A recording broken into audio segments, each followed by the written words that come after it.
Hey there, it's your imaginary friend, and I've got a story for you today by Walter de la Mare.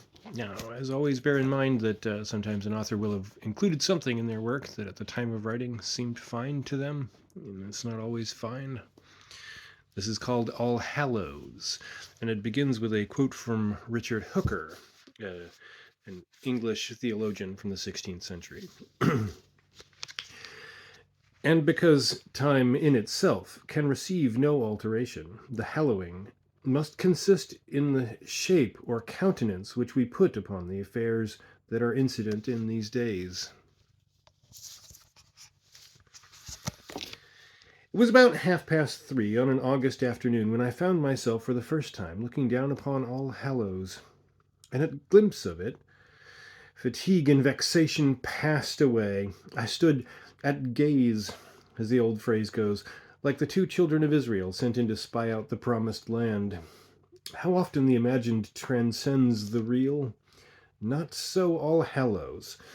Having at last reached the end of my journey, flies, dust, heat, wind, having at last come limping out upon the green sea bluff beneath which lay its walls, I confess the actuality excelled my feeble dreams of it. What most astonished me, perhaps, was the sense not so much of its age, its austerity, or even its solitude, but its air of abandonment. It lay couched there as if in hiding in its narrow sea bay. Not a sound was in the air, and not a jackdaw clapped its wings among its turrets. No other roof, not even a chimney, was in sight. Only the dark blue arch of the sky, the narrow snow line of the ebbing tide, and that gaunt coast fading away into the haze of a west over which were already gathering the veils of sunset. We had met then at an appropriate hour and season, and yet, I wonder, for it was certainly not the beauty of All Hallows, lulled as if into a dream in the serenity of air and heavens, which was to leave the sharpest impression upon me. And what kind of first showing would it have made, I speculated, if an autumnal gale had been shrilling and trumpeting across its narrow bay, clots of wind-borne spume floating among its dusky pinnacles, and the roar of the sea echoing against its walls? Imagine it frozen stark in winter, icy hoarfrost edging its every boss, moulding finial crockett cusp. Indeed, are there not works of men, legacies of a half forgotten past, scattered across this human world of ours from China to Peru, which seem to daunt the imagination with their incomprehensibility? Incomprehensible, I mean, in the sense that the passion that inspired and conceived them is incomprehensible. Viewed in the light of the passing day, they might be the monuments of a race of demigods. And yet, if we could but free ourselves from our timidities and follies, we might realize that even we ourselves have an obligation to leave behind us similar memorials, testaments to the creative and faithful genius, not so much of the individual, as of humanity itself. However that may be, it was my own personal fortune to see All Hallows for the first time in the heat of the dog days, after a journey which could hardly be justified except by its end. At this moment of the afternoon, the great church almost cheated one into the belief that it was possessed of a life of its own. It lay, as I say, couched in its natural hollow, basking under the dark dome of the heavens like some half fossilized monster that might at any moment stir and awaken out of the swoon to which the wand of the enchanter had committed it. And with every inch of the sun's descending journey, it changed its appearance. It's the charm of such things. Man himself, says the philosopher, is the sport of change. His life and the life around him are but the flotsam of a perpetual flux. Yet haunted by ideals, egged on by impossibilities, he builds his vision of the changeless, and time diversifies it with its colors and its effects at leisure. It was drawing near to harvest now. The summer was nearly over. The corn would soon be in stook. The season of silence had come. Not even the robins had begun to practice their autumnal lament. I should have come earlier. The distance was of little account, But 9 flinty hills in 7 miles is certainly hard commons. To plod the occupant of a cloud of dust up one steep incline and so see another, to plod up that and so see a third, to surmount that and half choked, half roasted, to see, as if in unbelievable mirage, a fourth, always stone walls, discolored grass, no flower but ragged ragwort, whited fleabane, moody nettle, and the exquisite stubborn bindweed with its almond-burdened censers, and always the glitter and dazzle of the sun. Well, the experience grows irksome. And then that endless flint erection with which some jealous lord of the manor had barricaded his verdurous estate. A fly-infested mile of the company of that wall was tantamount to making one's way into the infernal regions, with Tantalus for fellow pilgrims. And when a solitary and empty dung cart had lumbered by, lifting the dumb dust out of the road in swirling clouds into the heat-quivering air, I had all but wept aloud. No, I shall not easily forget that walk, or the conclusion of it, when footsore, all but dead beat, dust all over me, cheeks, lips, eyelids, in my hair, dust in drifts even between my naked body and my clothes, I stretched my aching limbs on the turf under the straggle of trees which crowned the bluff of that last hill, still blessedly green and verdant, and feasted my eyes on the cathedral beneath me. How odd memory is in her sorting arrangements, how perverse her pigeonholes. It had reminded me of a drizzling evening many years ago. I'd stayed a moment to listen to an old Salvation Army officer preaching at a street corner. The sopped and squalid houses echoed with his harangue. His penitent's drum resembled the block of an executioner. His goatish beard wagged at every word he uttered. "My brothers and sisters," he was saying, "the very instant our fleshly bodies are born, they begin to perish. The moment the Lord has put them together, time begins to take them to pieces again. Now, at this very instant, if you listen close, you can hear the nibblings and frettings of the moth and rust within, the worm that never dies. It's the same with human causes and creeds and institutions. Just the same. Oh, then, for that strand of beauty where all that is mortal shall be shed away, and we shall appear in the likeness and verisimilitude of what in sober and awful truth we are."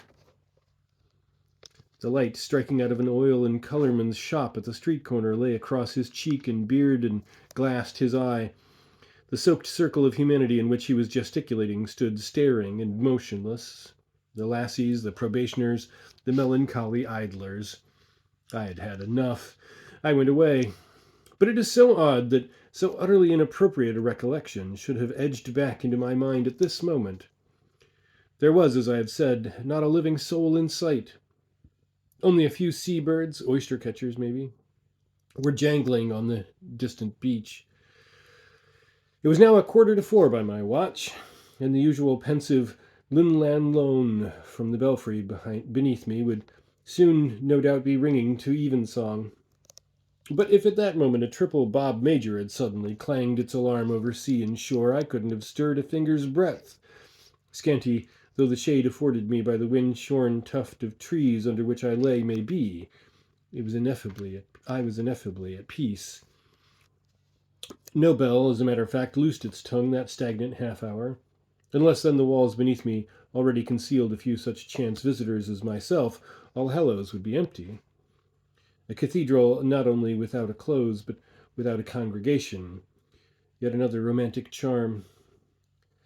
The deanery and the residences of its clergy, my old guidebook had long since informed me, were a full mile or more away.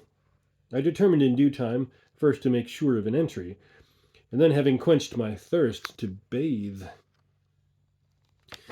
How inhuman any extremity, hunger, fatigue, pain, desire, makes us poor humans. Thirst and drought so haunted my mind that again and again as I glanced towards it, I supped up in one long draught that complete blue sea. But meanwhile, too, my eyes had been steadily exploring and searching out this monument of the bygone centuries beneath me. The headland faces approximately due west. The windows of the Lady Chapel, therefore, lay immediately beneath me, their 14th century glass showing flatly dark amid their traceries. Above it, the shallow, V-shaped, leaden-ribbed roof of the chancel converged towards the unfinished tower, then broke away at right angles, for the cathedral was cruciform. Walls so ancient and so sparsely adorned and decorated could not but be inhospitable in effect. Their stone was of a bleached bone gray, a gray that nonetheless seemed to be as immaterial as flame, or incandescent ash. They were substantial enough, however, to cast a marvellously lucent shadow, of a blue no less vivid but paler than that of the sea, on the shelving sward beneath them. And that shadow was steadily shifting as I watched. But even if the complete edifice had vanished into the void, the scene would still have been of an incredible loveliness. The colors in air and sky on this dangerous coast seemed to shed a peculiar unreality, even on the rocks of its own outworks. So from my vantage place on the hill that dominates it, I continued for a while to watch All Hallows, to spy upon it, and no less intently than a sentry who, not quite trusting his own eyes, had seen a dubious shape approaching him in the dusk. It may sound absurd, but I felt that at any moment I too might surprise All Hallows in the act of revealing what in very truth it looked like and was, when, no human witness was there to share its solitude. Those gigantic statues, for example, which flanked the base of the unfinished tower, an intense bluish white in the sunlight and a bluish purple in shadow, images of angels and of saints, as I had learned of old from my guidebook. Only 6 of them at most could be visible, of course, from where I sat, and yet I found myself counting them again and yet again, as if doubting my own arithmetic, for my first impression had been that 7 were in view, though the figure furthest from me at the western angle showed little more than a jutting fragment of stone, which might perhaps be only part and parcel of the fabric itself. But then, the lights even of day may be deceitful, and fantasy plays strange tricks with one's eyes. With exercise, nonetheless, the mind is enabled to detect minute details which the unaided eye is incapable of particularizing. Given the imagination, man himself indeed may some day be able to distinguish what shapes are walking during our own terrestrial midnight amid the black shadows of the craters in the noonday of the moon. At any rate, I could trace at last frets of carving, minute weather marks, crookednesses, incrustations, repairings that had before passed unnoticed. These walls, indeed like human faces, were maps and charts of their own long past. In the midst of this prolonged scrutiny, the hypnotic air, the heat, must suddenly have overcome me. I fell asleep up there in my grove's scanty shade, and remained asleep, too, long enough, as time is measured by the clocks of sleep, to dream an immense panoramic dream. On waking, I could recall only the faintest vestiges of it, and found that the hand of my watch had crept on but a few minutes in the interval. It was 8 minutes past 4. I scrambled up, numbed and inert, with that peculiar sense of panic which sometimes follows an uneasy sleep. What folly to have been frittering time away within sight of my goal, at an hour when no doubt the cathedral would soon be closed to visitors, and abandoned for the night to its own secret ruminations. I hastened down the steep, rounded incline of the hill, and having skirted under the sunlit expanse of the walls, came presently to the south door, only to discover that my forebodings had been justified, and that it was already barred and bolted.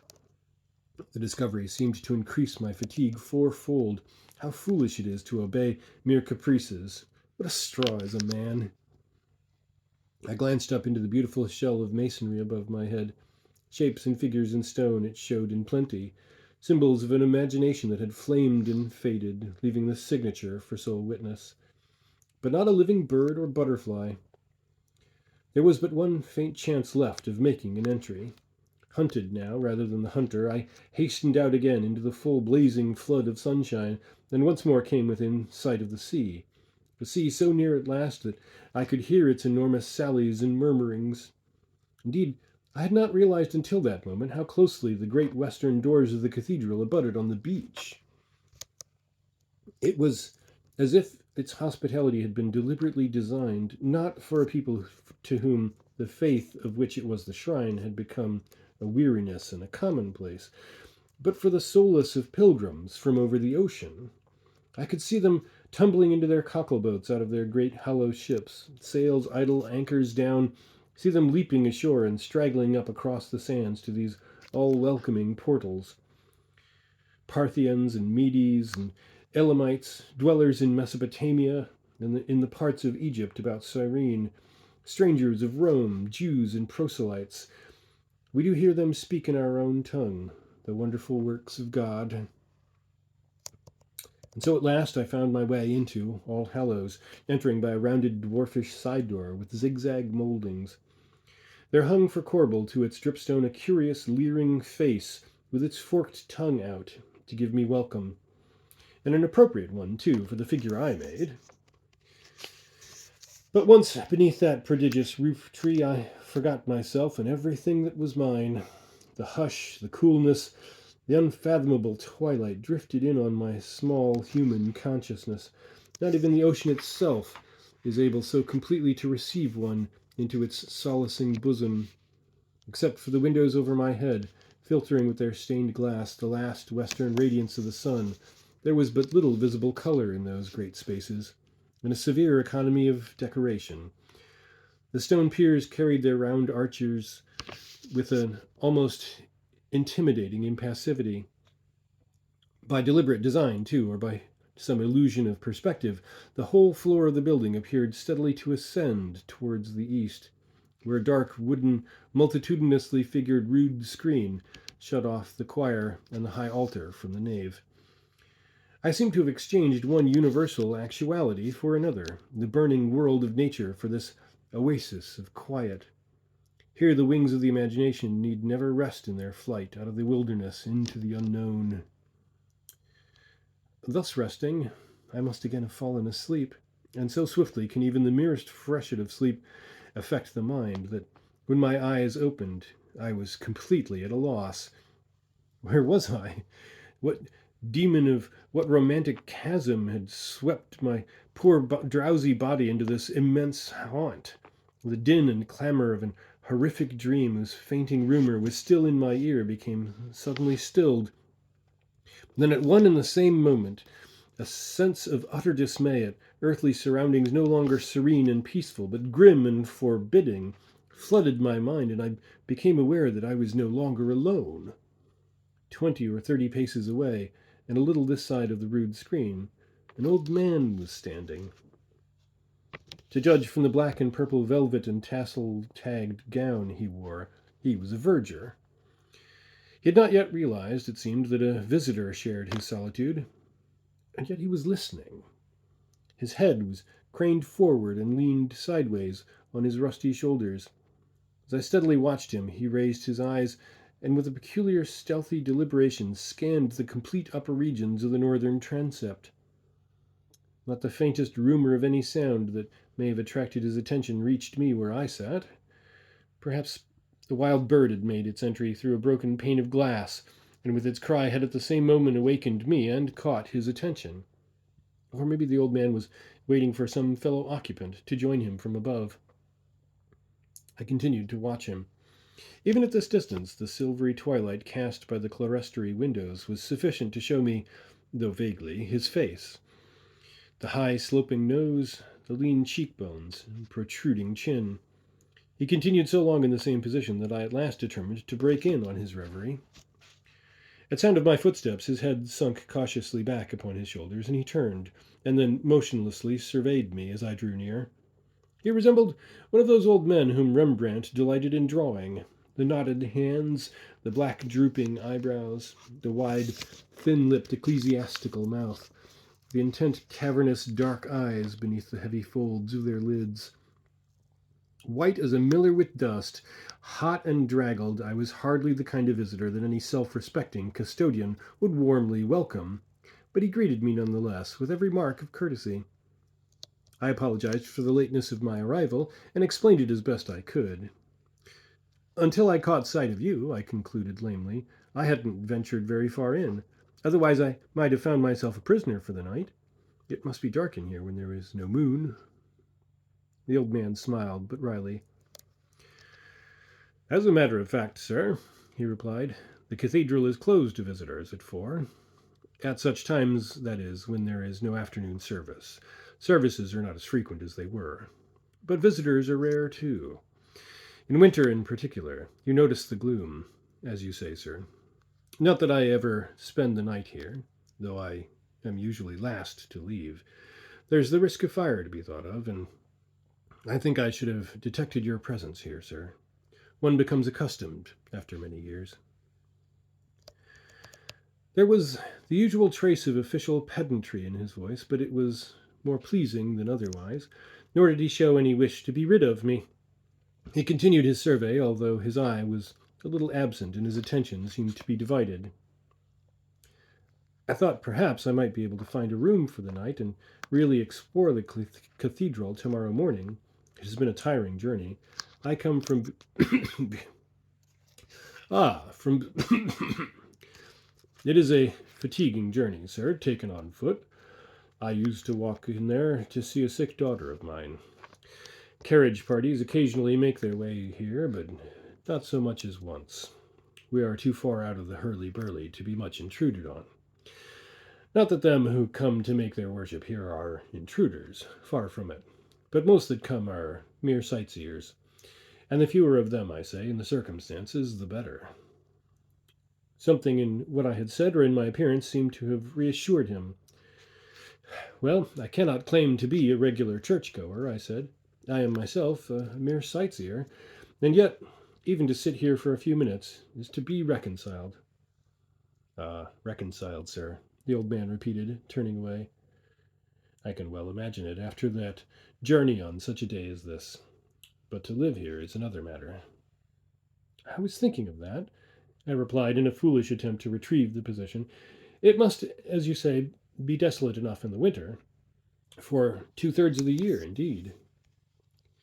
We have our storms, sir, the bad with the good, he agreed. And our position is specially prolific of what they call sea fog. It comes driving in from the sea for days and nights together, gale and mist, so that you can scarcely see your open hand in front of your eyes, even in broad daylight.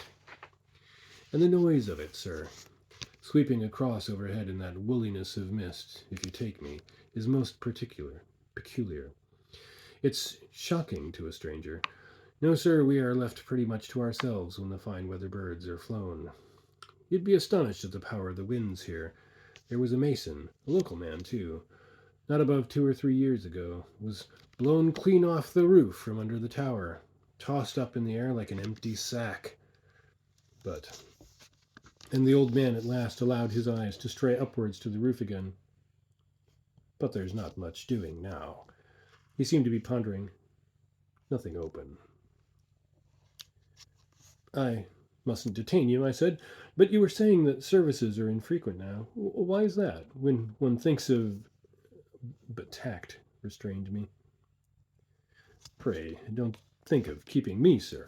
It's part of my duties. But from a remark you let fall, I was supposing you may have seen something that appeared, I understand, not many months ago in the newspapers. We lost our Dean Pomfrey, last November. To all intents and purposes, I mean, and his office has not yet been filled. Between you and me, sir, there's a hitch, though I should wish it to go no further. They are greedy monsters, those newspapers. No respect, no discretion, no decency, in my view. And they copy each other like cats in a chorus. We have never wanted to be a notoriety here, sir, and not of late of all times. We must face our own troubles. You'd be astonished how callous the mere sightseer can be, and not only them from over the water, whom our particular troubles cannot concern, but far worse parties as English as you or me. They ask you questions you wouldn't believe possible in a civilized country. Not that they care what becomes of us, not one iota, sir. We talk of them masked up inquisitors in old times, but there's many a human being in our own would enjoy seeing a fellow creature on the rack if he could get the opportunity. It's a heartless age, sir. This was queerish talk in the circumstances, and after all, myself was of the glorious company of the sightseers. I held my peace, and the old man, as if to make amends, asked me if I would care to see any particular part of the building. The light is smalling, he explained, but still, if we keep to the ground level, there will be a few minutes to spare, and we shall not be interrupted if we go quietly on our way. For the moment the reference eluded me. I could only thank him for the suggestion and once more beg him not to put himself to any inconvenience. I explained, too, that though I had no personal acquaintance with Dr. Pomfrey, I had read of his illness in the newspapers. Isn't he, I added a little dubiously, the author of The Church and the Folk? If so, he must be an exceedingly learned and delightful man. Ay, sir. The old verger put a hand towards me. You may well say it. A saint, if ever there was one. But it's worse than illness, sir. It's oblivion. And thank God the newspapers didn't get hold of more than a bare outline. He dropped his voice. This way, if you please. And he led me off gently down the aisle, once more coming to a standstill beneath the roof of the tower. What I mean, sir, is that there's very few left in this world who have any place in their minds for a sacred confidence. No reverence, sir.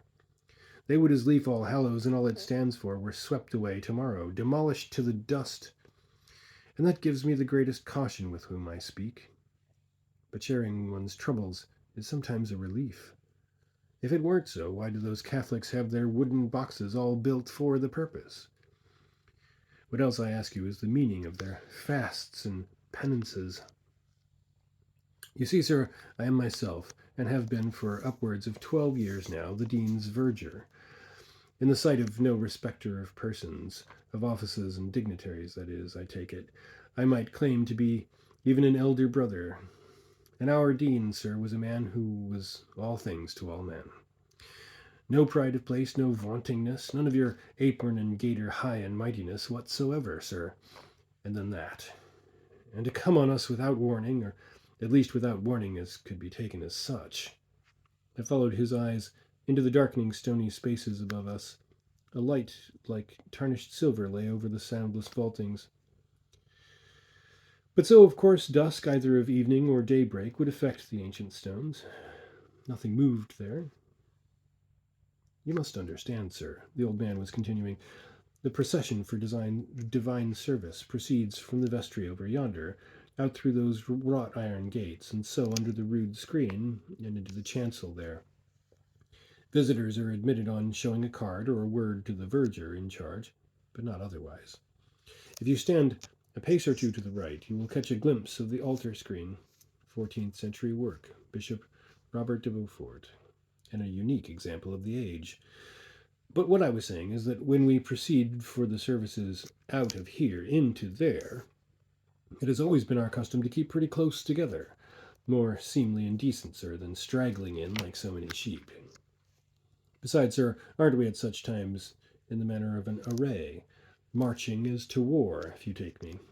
It's a lesson in objects. The third verger leading, then the choristers, boys and men, though sadly depleted, then the minor canons, then any other dignitaries who may happen to be present, with the canon in residence, and myself, sir, followed by the dean. There hadn't been much amiss up to then, and on that afternoon I can vouch, and I've repeated it ad nauseum, there was not a single stranger out in this beyond here, sir, nave or transept. Not within view, that is. One can't be expected to see through 4 feet of Norman stone. Well, sir, we had gone on our way, and I had actually turned about as usual to bow Dr. Pomfrey into his stall, when I found to my consternation, I say, he wasn't there. It alarmed me, sir, and as you might well believe if you knew the full circumstances. Not that I lost my presence of mind. My first duty was to see all things to be in order and nothing unseemly to occur. My feelings were another matter. The old gentleman had left the vestry with us, that I knew. I had myself robed him as usual, and he in his own manner, smiling with his, "Well, Jones, another day gone, another day gone." He was always an anxious gentleman for time, sir. How we spend it and all. As I say then, He was behind me when we swept out of the gates. I saw him coming on out of the tail of my eye. We grow accustomed to it, to see with the whole of the eye, I mean. And then, not a vestige. And me, well, sir, nonplussed, as you may imagine.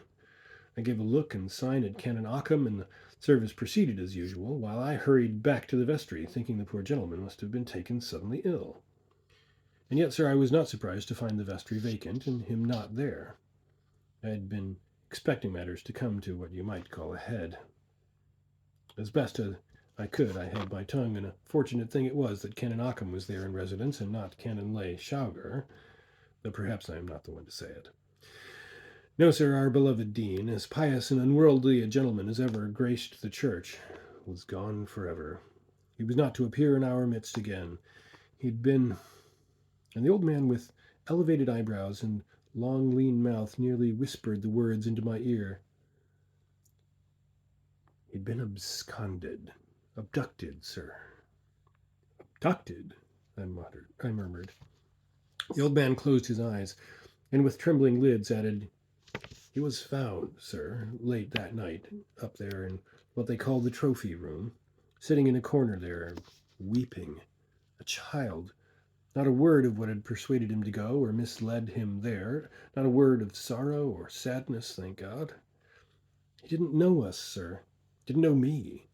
Just simple, harmless, memory all gone. Simple, sir.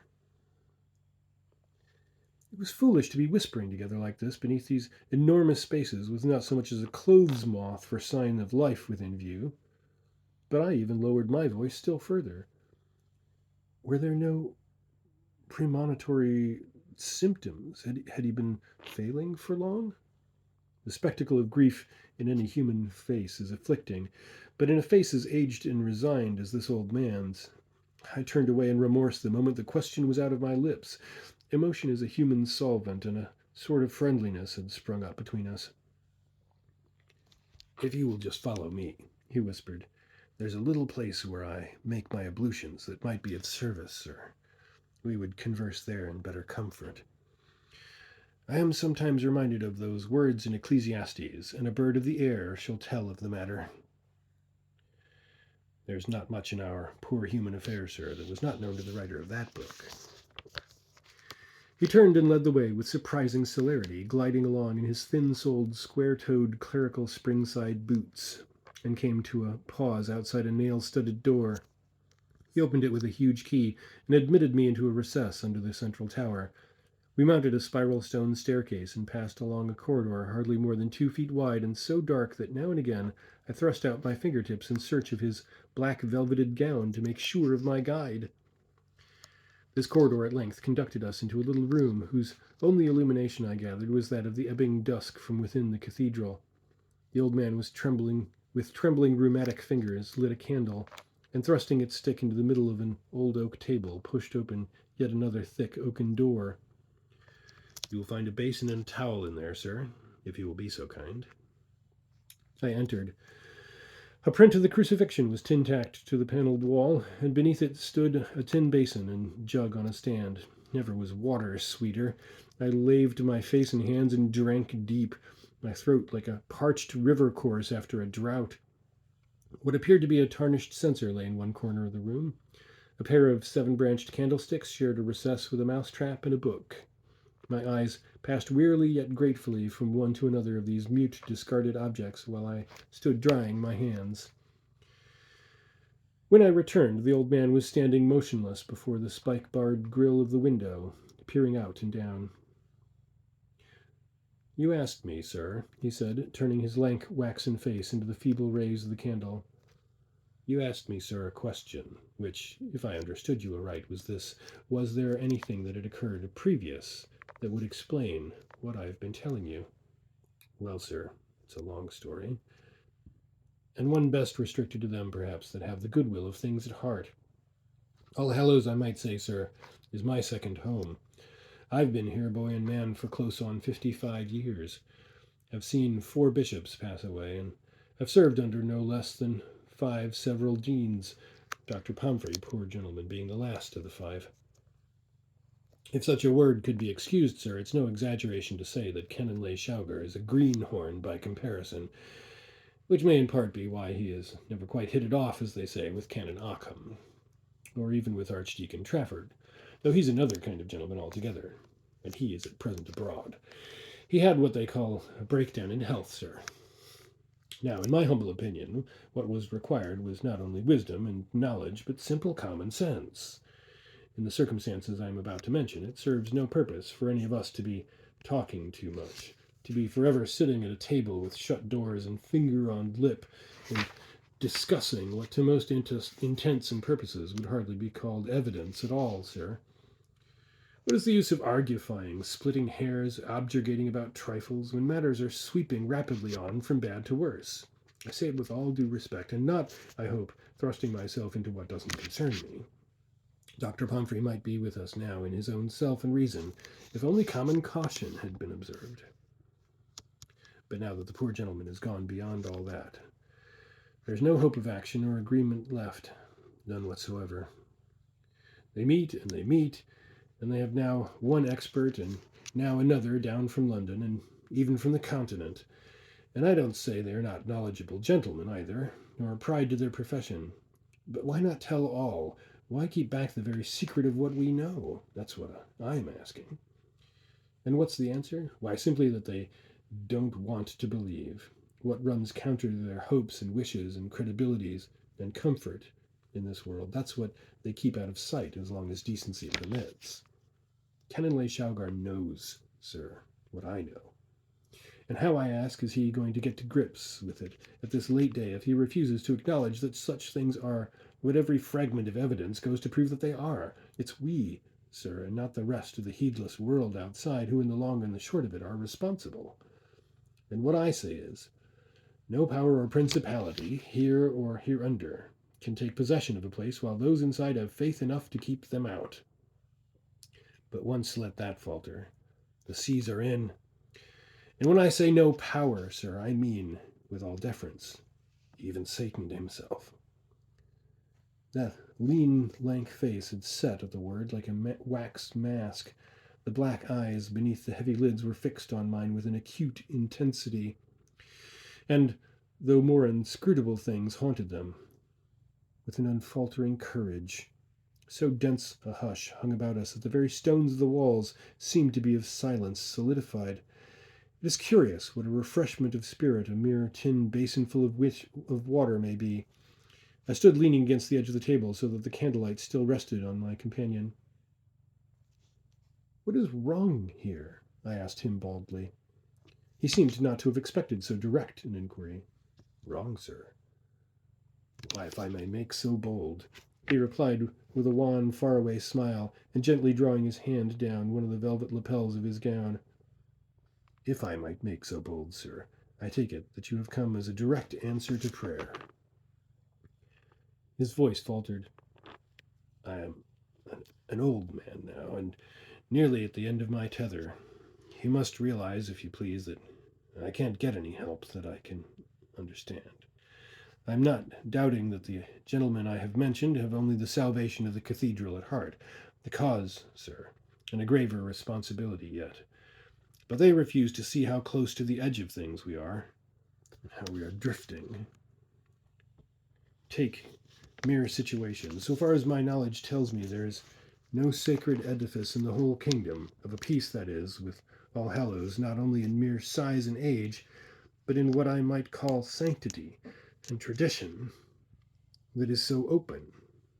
Open, I mean, sir, to attack of this peculiar and terrifying nature. Terrifying? Terrifying, sir. Though I hold fast to what wits my Maker has bestowed on me. Where else, may I ask, would you expect the powers of darkness to congregate in open besiegement than in this narrow valley? First, the sea is out there. Are you aware, sir, that ever since living remembrance, flood tide has been gnawing and mumbling its way into this bay to the extent of 3 or 4 feet per annum? 40 inches and 40 inches and 40 inches, corroding on and on. Watch it, sir, man and boy, as I have these 60 years past, and then make a century of it, not to mention positive leaps and bounds. And now, think a moment of the floods and gales that fall upon us autumn and winter through, and even in spring, when this valley is liker paradise to young eyes than any place on earth. They make the roads from the nearest towns well nigh impassable, which means that for some months of the year we are to all intents and purposes clean cut off from the rest of the world, as the shingles out there are from the mainland. Are you aware, sir, I continue, that as we stand now we are about above a mile from traces of the nearest human habitation, and them merely the relics of a burnt-out old farmstead? I warrant that if, and which God forbid, you had been shut up here during the coming night, and it was a near thing but what you weren't, I warrant you might have shouted yourself dumb out of the nearest window, if window you could reach, and not a human soul to heed or help you. I shifted my hands on the table. It was tedious to be asking questions that received only such vague and evasive replies, and it is always a little disconcerting in the presence of a stranger to be spoken to so close, and with such positiveness. Well, I smiled, I hope that I should not have disgraced my nerves to such an extreme as that. As a small boy, one of my particular fancies was to spend a night in a pulpit. There's a cushion, you know. The old man's solemn glance never swerved from my eyes. But I take it, sir, he said, if you had ventured to give out a text up there in the dark hours, your jocular young mind would not have been prepared for any kind of a congregation. You mean, I said a little sharply, that the place is haunted? The absurd notion flitted across my mind of some wandering tribe of gypsies chancing on a refuge so ample and isolated as this, and taking up its quarters in its secret parts. The old church must be honeycombed with corridors and passages, and chambers pretty much like the one in which we were now concealed. And what does Catholic imply but an infinite hospitality within prescribed limits? But the old man had taken me at my word. I mean, sir, he said firmly, shutting his eyes, that there are devilish agencies at work here. He raised his hand. Don't, I entreat you, dismiss what I am saying as the wanderings of a foolish old man. He drew a little nearer. I've heard them with these ears. I've seen them with these eyes, though whether they have any positive substance to is beyond my small knowledge to declare. But what indeed might we expect their substance to be? First, I take it, says the book, to be such as no man can by learning define, nor by wisdom search out. Is that so? Then I go by the book. And next, what does the same word, or very near it, I speak of the Apocrypha, say of their purpose? It says, and correct me if I go astray, devils are creatures made by God, and that for vengeance. So far, so good, sir. We stop when we can go no further. Vengeance. But of their power, of what they can do, I can give you definite evidences. It would be a byword if once the rumor was spread abroad. And if it is not, why I ask, does every expert that come here leave us in haste and in dismay? They go off with their tails between their legs.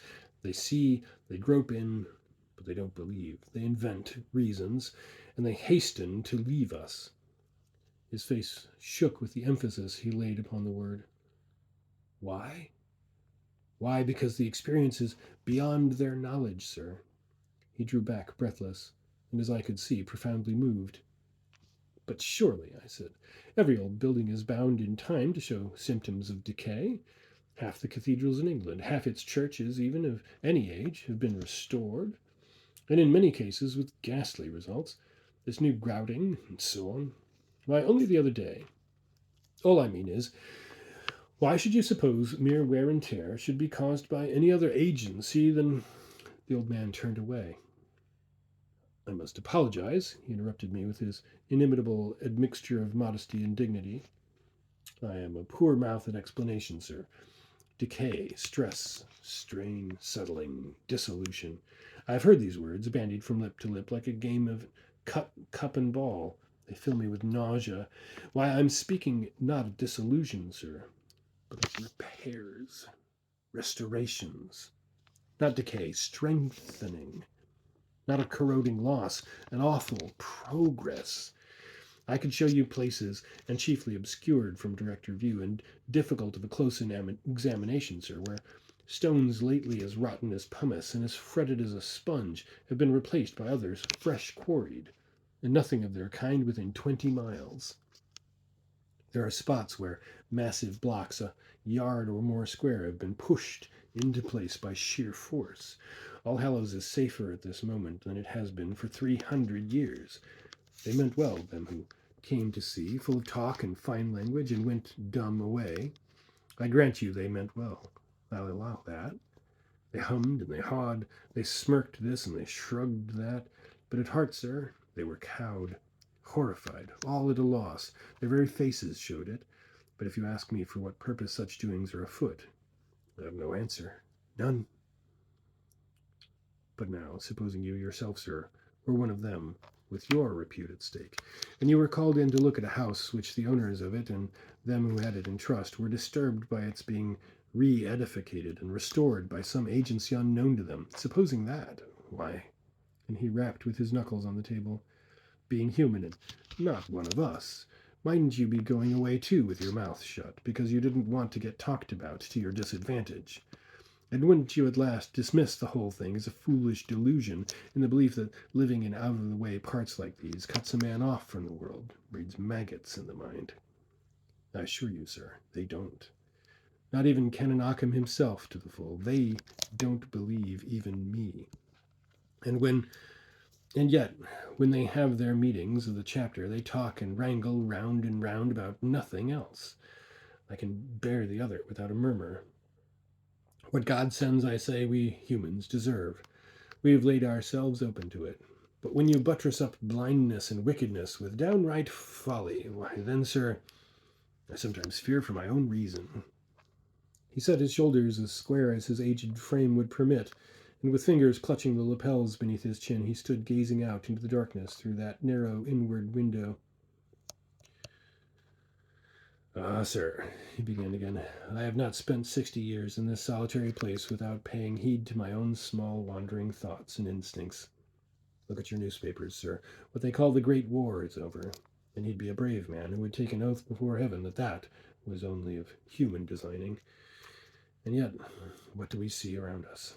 Nothing but strife and juggleries and hatred and contempt and discord wherever you look. I am no scholar, sir, but so far as my knowledge and experience carry me, we human beings are living day to day, merely from hand to mouth. We learn today what ought to have been done yesterday, and yet we are at a loss to know what's to be done tomorrow.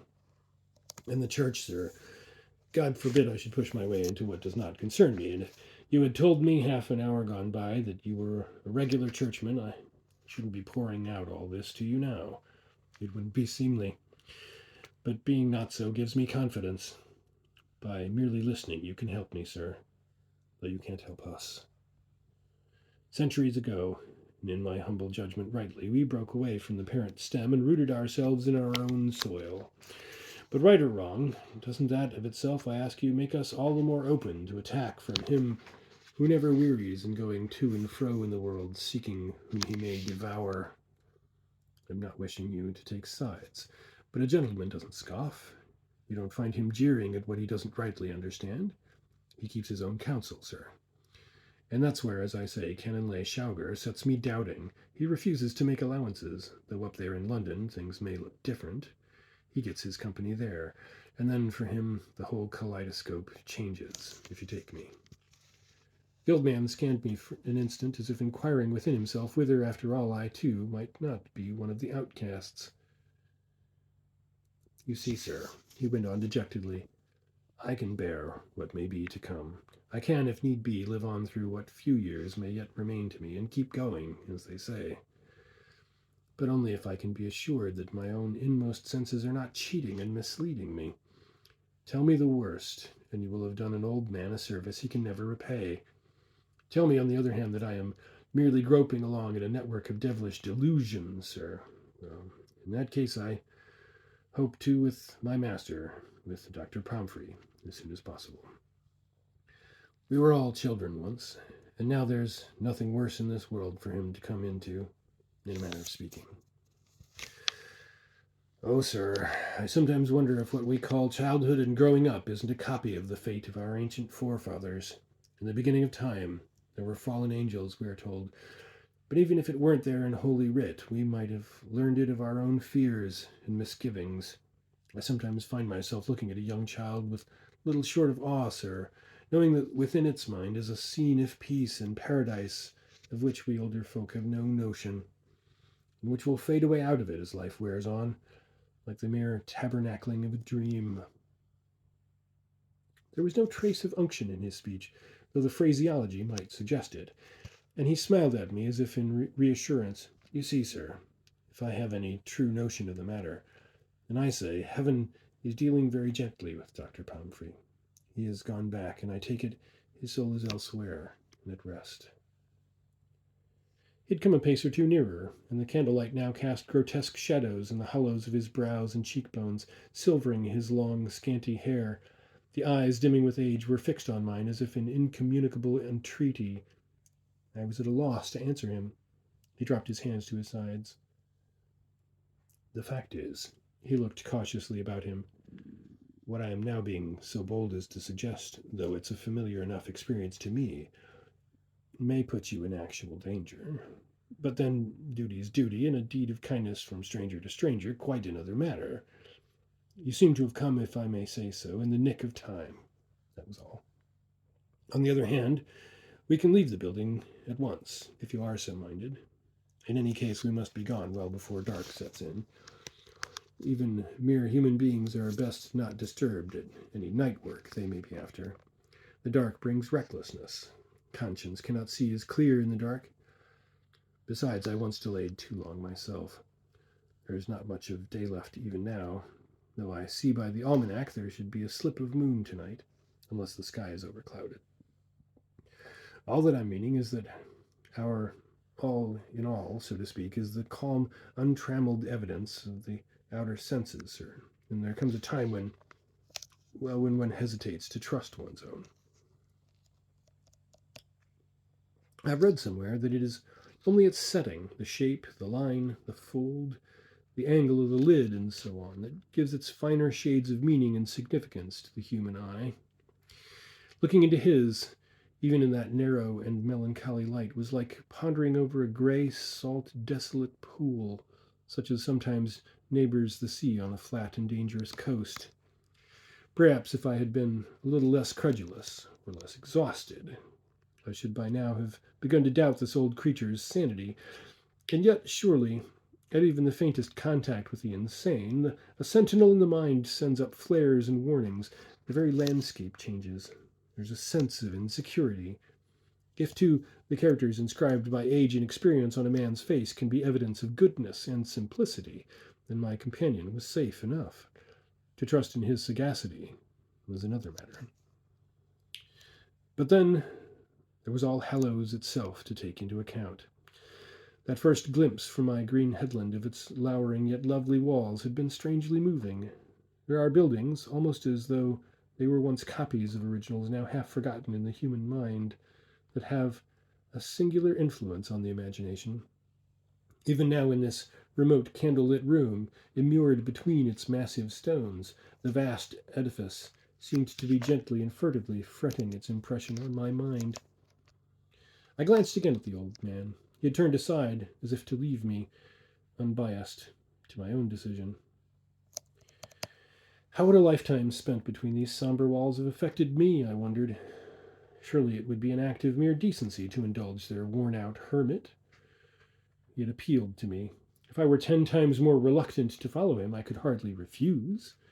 Not at any rate without risking a retreat as humiliating as that of the architectural experts he had referred to, with my tail between my legs. I only wish I could hope to be of any real help.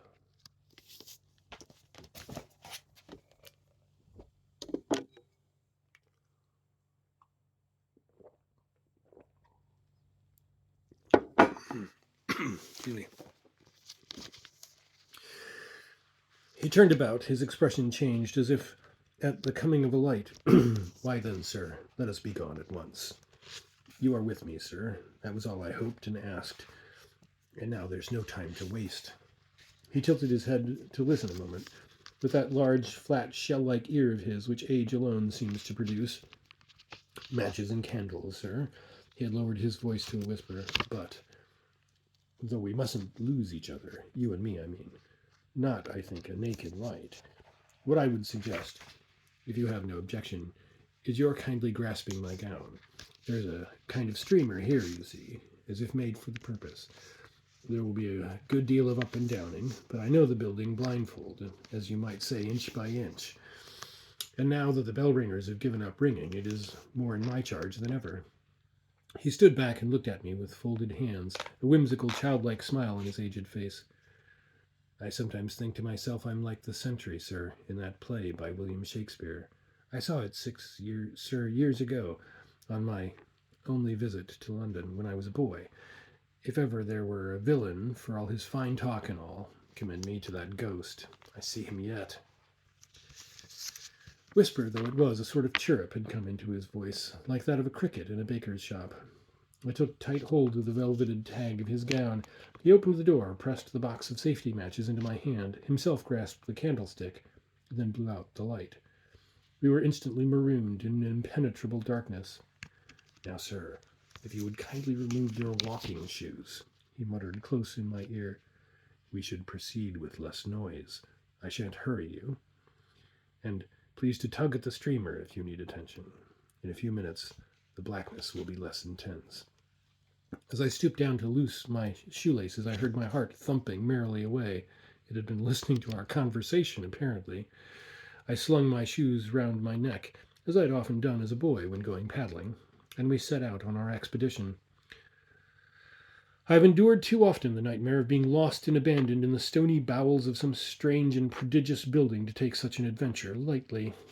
I clung, I confess, desperately tight to my lifeline, and we groped steadily onward, my guide ever and again turning back to mutter warning or encouragement in my ear.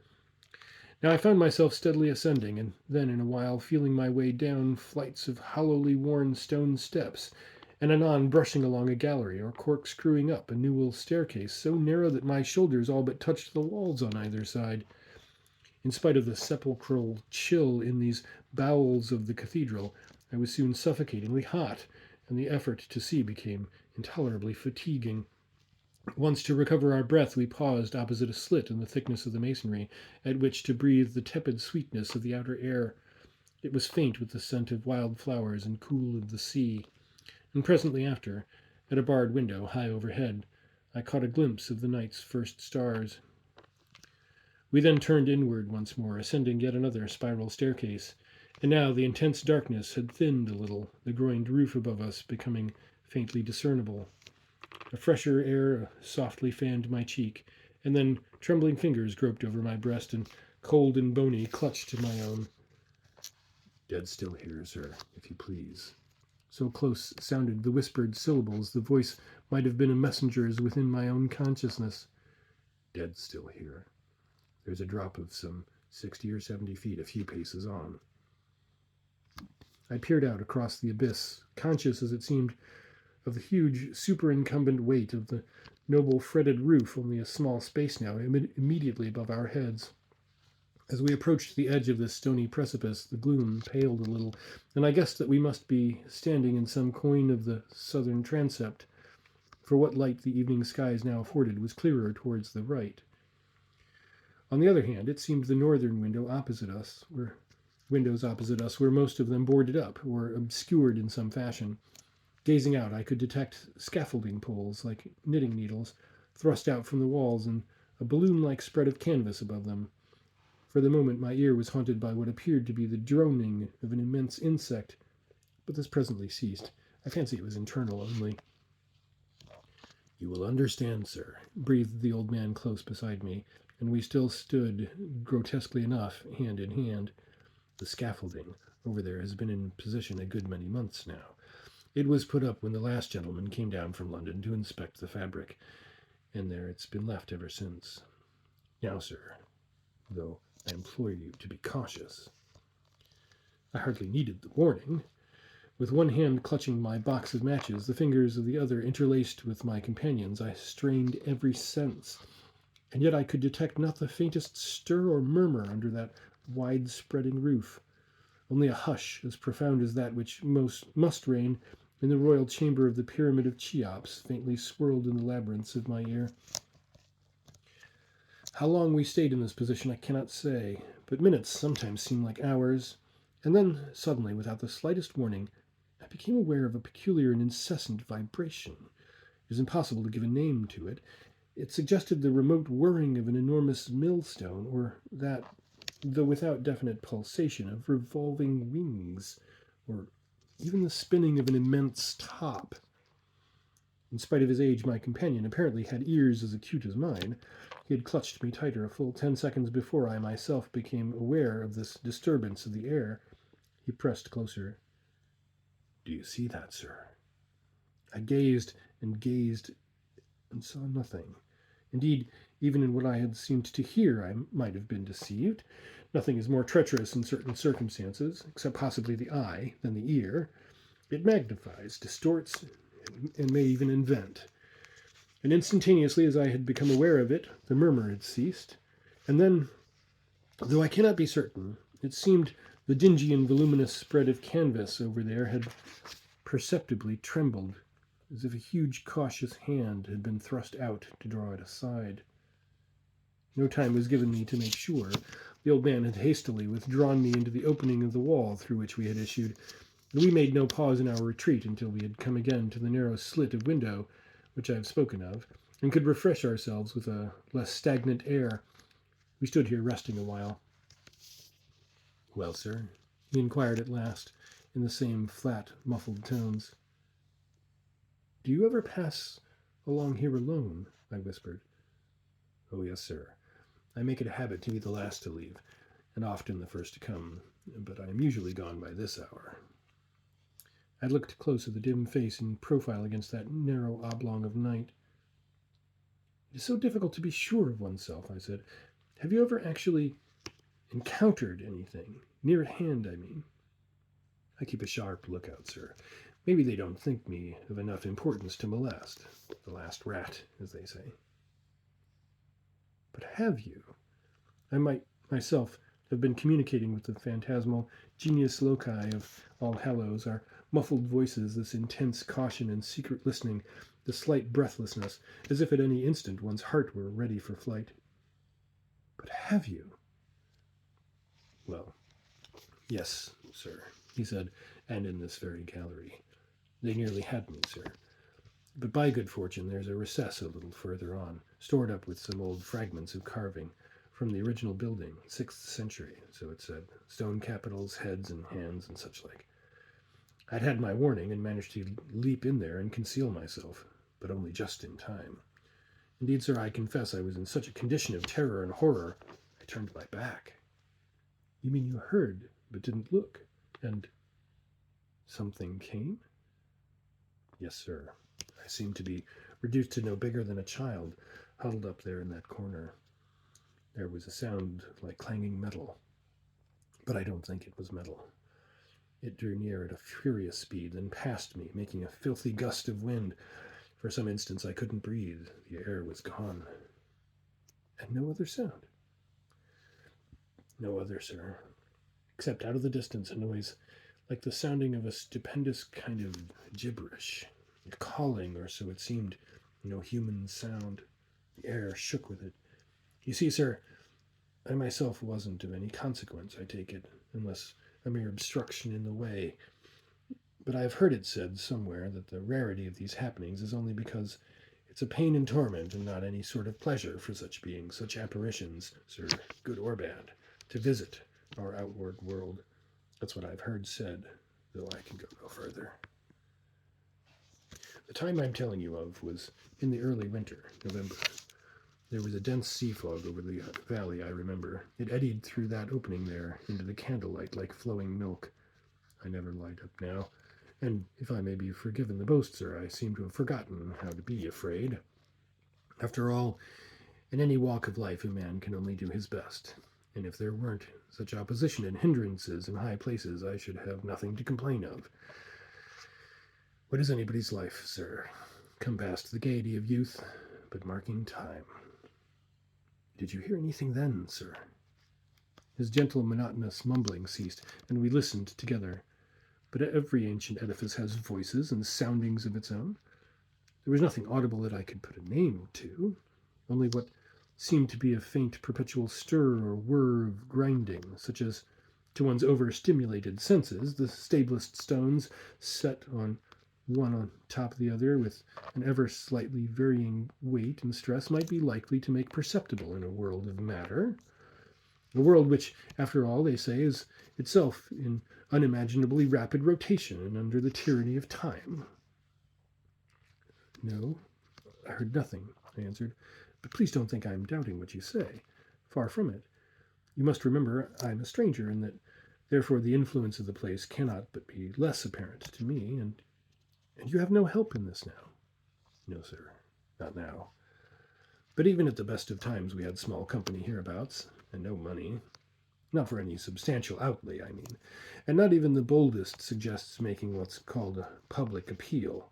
It's a strange thing to me, sir, but whenever the newspapers get hold of anything, they turn it into a byword and a sham. Yet, how can they help themselves? With no beliefs to guide them and nothing to stay their mouths except about what, for sheer human decency's sake, they daren't talk about. But then, who am I to complain? And now, sir, he continued with a sigh of utter weariness, if you are sufficiently rested, would you perhaps follow me on to the roof? This is the last visit I make, though by rights perhaps I should take in what there is of the tower, but I'm too old for that now, clambering and climbing over naked beams, and the ladders are not so safe as they were. We had not far to go. The old man drew open a squat, heavily ironed door at the head of a flight of wooden steps. It was latched, but not bolted. It admitted us at once to the leaden roof of the building and to the immense amphitheater of evening. The last faint hues of sunset were fading in the west, and silver-bright Spica shared with the tilted crescent of the moon the serene, lagoon-like expanse of sky above the sea. Even at this height the air was audibly stirred with the low lullaby of the tide. The staircase by which we had come out was surmounted by a flat penthouse roof about 7 feet high. We edged softly along, then paused once more to find ourselves now all but tete-a-tete with the gigantic figures that stood sentinel at the base of the buttresses to the unfinished tower. The tower was so far unfinished indeed as to wear the appearance of the ruinous, besides which what appeared to be scars and stains as if of fire were detectable on some of its stones, reminding me of the legend which years before I had chanced upon, that this stretch of coast had more than once been visited centuries ago by pillaging Norsemen. The night was unfathomably clear and still. On our left rose the conical bluff of the headland, crowned with the solitary grove of trees beneath which I had taken refuge from the blinding sunshine that very afternoon. Its grasses were now hoary with the faintest moonlight. Far to the right stretched the flat, cold plain of the Atlantic, that enormous, darkened-looking glass of space. Only a distant lightship ever and again stealthily signaling to us with a lean phosphoric finger from its outermost reaches. The mere sense of that abysm of space, its waste powdered with the stars of the Milky Way, the mere presence of the stony leviathan on whose back we two humans now stood, dwarfed into insignificance beside these gesturing images of stone, were enough of themselves to excite the imagination, and whether matter-of-fact or pure delusion, this old verger's insinuations that the cathedral was now menaced by some inconceivable danger and assault had set my nerves on edge. My feet were numb as the lead they stood upon, while the tips of my fingers tingled as if a powerful electric discharge were coursing through my body. We moved gently on, the spare shape of the old man a few steps ahead, peering cautiously to right and left of him as we advanced. Once with a hasty gesture he drew me back and fixed his eyes for a full minute on a figure at 2 removes, which was silhouetted at that moment against the starry emptiness, a forbidding thing enough, viewed in this vague luminosity, which seemed, in spite of the unmoving stare that I fixed on it, to be perceptibly stirring on its wind-worn pedestal. But no, all's well, the old man had mutely signaled to me, and we pushed on. Slowly and cautiously, indeed I had time to notice in passing that this particular figure held stretched in its right hand a bent bow, and was crowned with a high weather-worn stone coronet. One and all we were frigid company, At last we completed our circuit of the tower, had come back to the place we had set out from, and stood eyeing one another like two conspirators in the clear dusk. Maybe there was a tinge of incredulity on my face. "No, sir," murmured the old man. "I expected no other. The night is uncommonly quiet. I've noticed that before. They seem to leave us at peace on nights of quiet. We must turn in again and be getting home." Until that moment I had thought no more of where I was to sleep or to get food, nor had even realized how famished with hunger I was. Nevertheless, the notion of fumbling down again out of the open air and into the narrow inward blackness of the walls from which we had just issued was singularly uninviting. Across these wide, flat stretches of roof there was at least space for flight, and there were recesses for concealment. To gain a moment's respite, I inquired if I should have much difficulty in getting a bed in the village, and as I had hoped, the old man himself offered me hospitality. I thanked him, but still hesitated to follow, for at that moment I was trying to discover what peculiar effect of dusk and darkness a moment before had deceived me into the belief that some small animal, a dog, a spaniel I should have guessed, had suddenly and surreptitiously taken cover behind the stone buttresses nearby.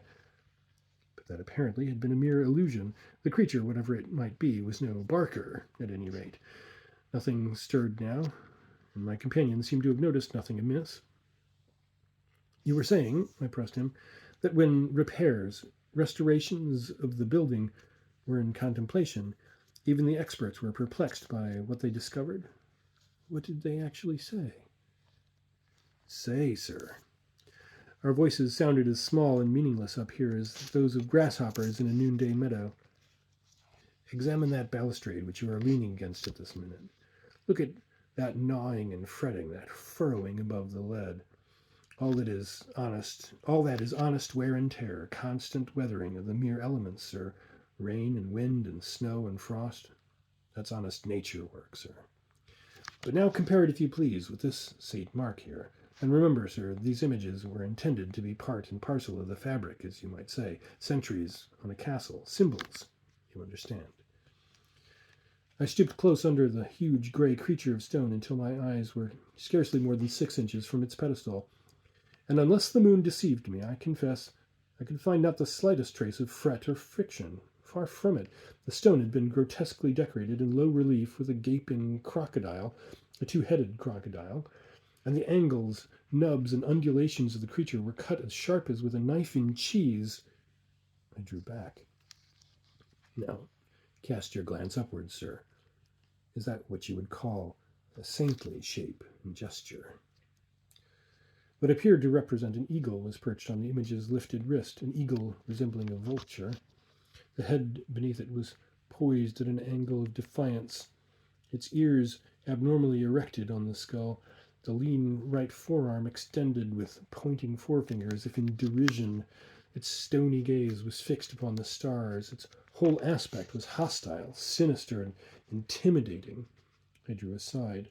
The faintest puff of milk-warm air from over the sea stirred on my cheek. "Aye, sir, and so with one or two of the rest of them," the old man commented as he watched me. "There are other wills than the Almighty's." At this point, the pent-up excitement within me broke bounds. This nebulous, insinuatory talk. I all but lost my temper. "I can't for the life of me understand what you are saying," I exclaimed in a voice that astonished me with its shrill volume of sound in that intense, lofty quiet. "One doesn't repair in order to destroy." The old man met me without flinching. "No, sir. Say you so? And why not?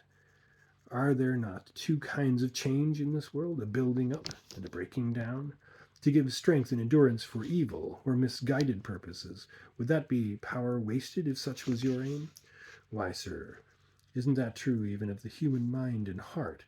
We here are on the outskirts, I grant, but where would you expect the enemy to show himself unless in the outer defenses?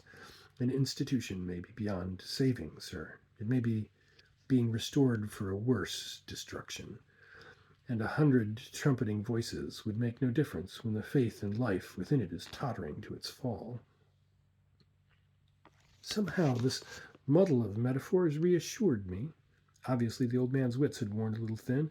He was the victim of an intelligent but monstrous hallucination. And yet you are taking it for granted, I expostulated, that if what you say is true, a stranger could be of the slightest help. A visitor, mind you, who hasn't been inside the doors of a church, except in search of what is old and obsolete, for years. The old man laid a trembling hand upon my sleeve. The folly of it, with my shoes hanging like ludicrous millstones round my neck. If you please, sir, he pleaded, have a little patience with me. I'm preaching at nobody. I'm not even hinting that them outside the fold, circumstantially speaking, aren't of the flock. All in good time, sir. The Almighty's time. Maybe, with all due respect, it's from them within we have most to fear. And indeed, sir, believe an old man, I could never express the gratitude I feel. You have given me the occasion to unbosom myself, to make a clean breast, as they say. All Hallows is my earthly home, and, well, there, let us say no more. You couldn't help me, except only by your presence here. God alone knows who can.